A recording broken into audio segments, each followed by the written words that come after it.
Varicose వ్యాధితో బాధపడుతున్నారంట. తక్కువ ఖర్చుతో ట్రీట్మెంట్ కావాలి అనుకుంటే ఎవిస్ హాస్పిటల్ని సంప్రదించండి. నమస్తే రమ్మగారు. నమస్తే జయ. రమ్మగారు, తిరుమల తిరుపతి దేవస్థానం అనగానే మనకి లడ్డూ ప్రసాదం, అలానే స్వామివారికి తలనీలాలు సమర్పించడం కదండి. మొక్కు అనగానే మనకి ఇవి గుర్తొస్తుంది. తలనీలాలు అనేసరికి పిల్లలకి ఫస్ట్ టైము చాలామంది అక్కడే తలనీలాలు సమర్పిస్తారు కదా రమ్మగారు. అవును, చెవులు కూడా కుట్టిస్తారండి అక్కడే కొంతమంది. ఎక్కువగా మనం తలనీలాలే వింటుంటాం. ఏటా వెళ్ళిన వారు ఏదో మొక్కుకున్నప్పుడు తలనీలాలే సమర్పిస్తాం స్వామి అని ఇక్కడ మొక్కుకునే వారిని కూడా చూస్తూ ఉంటాం. ఆడవారు 3 కత్తెరలు ఇస్తూ ఉంటారు కదండి.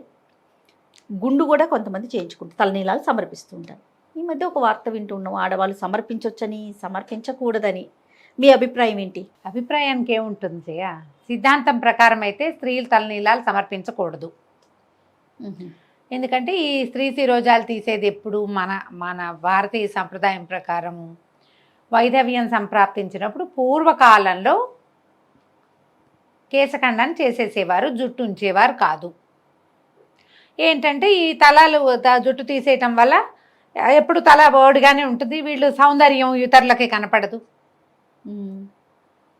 ఇతరుల వల్ల ఆడవాళ్ళకి వచ్చే సమస్యలు రాకుండా ఉంటాయి ఒకటి.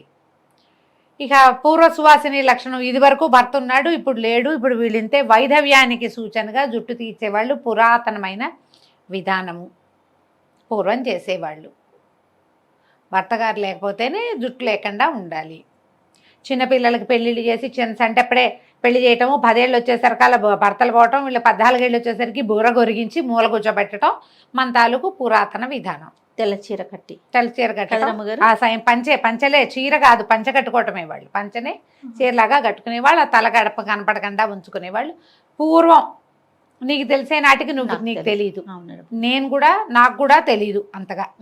అంత పాతది విధానం.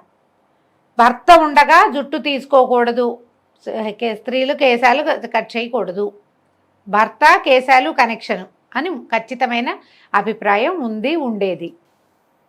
అది వేరే సంగతి. ఇప్పుడు స్త్రీలు తీసుకోకూడదు, స్త్రీలు ఎందుకు తీసుకోకూడదు అంటే ఇచ్చేవాళ్ళు ఇస్తూనే ఉన్నారా లేదా అమ్మా? ఇస్తున్నారండి. అవునా? నేను నా 3-4 ఏళ్ల వయసు అప్పటి నుంచి తిరుపతిలో జుట్టిచ్చి వచ్చాం అన్న వాళ్ళని నేను అప్పటి నుంచి చూస్తూనే ఉన్నా. 10 ఏళ్ల వయసులో తిరుమల వెళ్ళినప్పుడు కూడా ఆడవాళ్ళు కొంతమంది జుట్టిచ్చింది కనపడేది. ఎందుకు వస్తాయి ఈ ప్రశ్నలు? ఎవరు కావాలనుకుంటే వాళ్ళు ఇస్తారు, లేకపోతే స్త్రీలు ఇవ్వకూడదు, వాళ్ళ ఇంట్లో వాళ్ళు ఒప్పుకోకపోతే ఇవ్వరు. పాయింటే కదా. ఇంట్లో కుటుంబ సభ్యులు ఒకటి ఉంది కదా. ఇప్పుడు వాళ్ళ ఇంట్లో వాళ్ళు ఒప్పుకున్నప్పుడు, వాళ్ళు ఏదో మొక్కుకొని తీసుకున్నప్పుడు మనం ఎవరమమ్మా వాళ్ళకి చెప్పడానికి? ఆడవాళ్ళు తీసుకోకూడదు, మీరు ఎందుకు తీసుకున్నారంటే నా ఇష్టం, నేను దేవుడికి మొక్కున్నా ఇస్తాను అంటారు. ఎవరో గురుగారు చెప్పారు, ఇంట్లో వాళ్ళు ఒప్పుకోలేదు, ఇవ్వరు. వారి వ్యక్తిగతం మీద ఆధారపడి. ఖచ్చితంగా ఇది పూర్తిగా వ్యక్తిగతమే జయ, ఖచ్చితంగా. ఇప్పుడు ఈ జుట్టు ఇచ్చే ప్రోగ్రామ్ ఎక్కడి నుంచి వస్తుందో చూద్దాం. అసలు అలా ఆలోచించండి మీరు. ఈ ప్రశ్న అడిగేటప్పుడే ఇది ఆలోచన రావాలి. ఇదివరకు కూడా నేను ఈ మాటే చెప్పాను. విపత్కరమైన పరిస్థితుల్లో మొక్కుకుంటాం మనం. దేని మొక్కుంటాం జయ? బస్సు రావట్లేదని, టైంకి ట్రైన్ అందాలని జుట్టు మొక్కుకుంటారా ఎవరైనా? కాదు కదా. దేవుడా బస్సు ట్రైన్ అయిపోతుంది, ఏదో 5:06కి మనం ఇంకా రోడ్డు మీద ఉన్నాం, 6ంటికి ట్రైను. అయ్యో ట్రైన్ మిస్ అయిపోతుందేమో, వినాయకుడు కొబ్బరికాయ కొడతాను నా తండ్రి, బస్సు ట్రైన్ మిస్ కాకుండా చూడు అంటాం. కొంతమంది అట్లా మొక్కుంటారు. లేదా రాత్రి రేపొద్దున అన్నం తిన్ను, ట్రైన్ మిస్ అయిపోతే అక్కడ ఏదో సమస్య ఉందని వీటికి చేస్తారు. ప్రతి వాళ్ళకి మొక్కుకునే అలవాటు ఉంటుంది భగవంతుడికి. ప్రతి వాళ్ళు మొక్కుంటారు. ఈ మొక్కుకోటాల్లో జనరల్గా ఎప్పుడెప్పుడు జరుగుతాయి? ఏవైనా ప్రమాదాలు సంభవించినప్పుడు, అనారోగ్యాలు సంబంధించినప్పుడు, ఆర్థికపరమైన చిక్కుల్లో ఉన్నప్పుడు, ఏదో పిల్లలకి పెళ్ళిళ్ళు కావటం లేదో, పిల్లాడు కింద పడ్డాడో, వాడికి ఏదో జరిగిందో, మనకే జబ్బో పిల్లలకే జబ్బో, ఏదో విపత్కర పరిస్థితులు, ఎక్కడో ప్రమాదంలో చిక్కుకుపోయాం, ఎక్కడో ప్రయాణంలో ఇరుక్కుపోయాం, పిల్లాడు అక్కడెక్కడో ఉండిపోయాడు, మళ్ళీ ఇంటికి వచ్చే దారి కనిపించట్లేదు, దేవుడా తలనీలాలు ఇస్తాను తండ్రి, నిలువు దోపిడీ ఇస్తాను, నా పిల్లని రక్షించు, నా కళ్ళబడే నాయన అని దండం పెట్టుకుంటాం.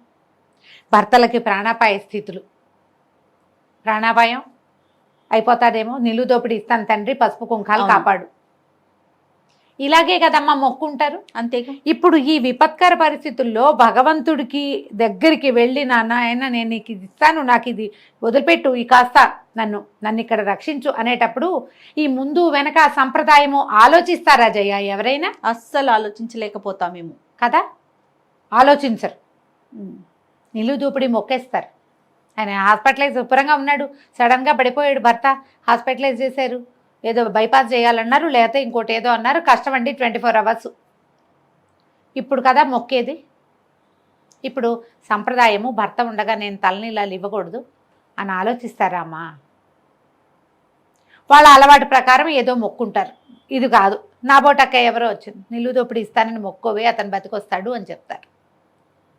నిలువు దోపిడీ అంటే సూత్రాలు, ఒంటి మీద ఉన్న బంగారం అంతా ఇచ్చి తలనీలాలు కూడా. అంటే నిలువు దోపిడీ ఇవ్వటం అంటే నా మొత్తం నా తాలూకు సంపదని నేను దేన్ని భావిస్తానో అదంతా నీకు ఇస్తానని కదా. ఉమ్. సౌందర్యం కూడా మన సంపదే కదా జయ. సౌందర్యంలో ప్రధాన భాగం జుట్టు కాదా, కేశాలే కదా. కేశాలే కదా. చూడంగానే మనకి ఏం అందమంతా పోయింది కదా. నా మీద నాకు ఏ ఆసక్తి లేదు, అదంతా నీకైతే తల నీలాలు ఇస్తే తలిచ్చినట్టు అప్పుడు మొక్కుతారు. నేను తల జుట్టు ఇవ్వండి అని ఎంకరేజ్ చేయట్లేదమ్మా, మీకు అర్థమవుతోంది కదా. అవును. అందరూ జుట్లు ఇవ్వాల్సిందే అని నేను చెప్పట్లా. ఏదైనా విపత్కర పరిస్థితుల్లో ఉన్నప్పుడు మొక్కుకున్నప్పుడు మొక్కు తీర్చుకొని ఇవ్వండి. ఆ మొక్కుకి, ఆడవాళ్ళ మొక్కుకి భర్తలు ఒప్పుకోవాలమ్మా, ఇది రూల్. మీకు పాయింట్ అర్థమైందా? ఎవరు అక్కర్లా. భర్త గనక ఈ అమ్మాయి జుట్టు ఇవ్వటానికి భర్త ఒప్పుకుంటే ఏం పర్వాలేదు. ఆయన ఉన్నాడుగా పక్కనే, ఉమ్. ఇద్దరు కలిసే తీయించుకుంటారు. ఆయన జుట్టిస్తాడు, ఆవిడ జుట్టిస్తుంది, దేవుడికి దండం పెడతారు. ఇందులో జాతి నియమం ఏం లేదు. ఈ జాతుల్లో వాళ్ళు ఇవ్వకూడదు, ఆ జాతుల్లో వాళ్ళు తప్పు ఆ మాట. ఎవరైనా సువాసనే. భార్యాభర్తలు ఇద్దరు ఉన్నప్పుడు ఇద్దరు మాట్లాడుకుని అనుకుని నేను జుట్టిద్దామనుకున్నాను, నీకు ఇట్లా ప్రమాదం తప్పింది, జుట్టు మొక్కున్నానంటే ఏదో నవ్వుతుంటే ఆడాళ్ళు జుట్టు ఇవ్వటం ఏమిటే అంటారు. ఏమో నేను మొక్కున్నానంటే సరే నీ ఇష్టం, తన కోసమే కదమ్మా మొక్కుకుంది. ఒక్కోళ్ళు ఒప్పుకోనప్పుడు ఊరుకోడు, అప్పుడు 3 కత్తెరలో ఇవ్వండి, సరిపోలేదా? అంతే. పూర్తిగా వ్యక్తిగతమే. వ్యక్తిగతము. భగవంతునితోటి మనం ఎట్లా కనెక్ట్ అయి ఉన్నామనేది మొదటి పాయింట్. రెండోది, ఆడవాళ్ళు సువాసిని జుట్టు ఇవ్వాలంటే భర్త అంగీకారం ఉండాలి. అతను వద్దంటే మీరు చేయకూడదు, ఇది రూల్. ఓకే. అంతే. మీరు ఇప్పుడు మా రోజువారీ ఊరికే మీరు తిరుపతి వెళ్ళినప్పుడల్లా మిమ్మల్ని జుట్టు ఇవ్వమని నేను ఎంకరేజ్ చేస్తున్నానని పొరపాటు కూడా అనుకోద్దు. అలాంటి కామెంట్స్ చేయబోకండి దయచేసి, నా ఉద్దేశం అది కాదు. ఇట్లా ఏదైనా ప్రమాదకర స్థితిలో ఉన్నప్పుడు మీరు భగవంతుడికి మొక్కున్నప్పుడు ఆయనకి ఇచ్చిన మాట తీర్చుకోవచ్చు. ఆయనకి కనుక మీరు మీరు మాట ఇస్తే భగవంతుడికి ఇచ్చిన మాట ఇవ్వండి, ఒప్పుకోండి. ఆయనకి ఏం చెప్పారో ఆ మాట ఇదేసేయండి. ఓకే, నిలబెట్టుకోండి ఆ మాటని, అంతే. దాంట్లో తప్పులేదు. ఓకే రమ్మగారు, నమస్తే. నమస్తే జయ.